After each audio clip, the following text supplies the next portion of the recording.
Ma huwal ismul mufrad? Ano ang pangalan na mufrad? Ang tinatawag na al-ismul mufrad huwa kullusmin.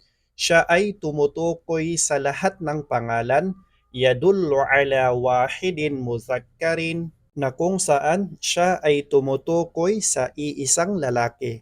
Misla Zaidun. Halimbawa si Zaid. Ang salitang Zaid, ito ay tumutukoy sa iisang lalaki. Aw wahidatin muannasatin o kaya ang ismul mufrad, ito ay tumutukoy sa iisang babae. Misla Fatimatu. Halimbawa si Fatimah.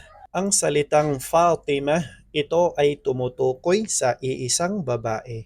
Sa madaling salita, ang tinatawag na al-ismul mufrad, ito ay pangalan na kung saan tumutukoy sa iisa, mapalalaki man ang kanyang kasarian o mapababae. Ang ismul mufrad, tinatawag ito sa English bilang singular.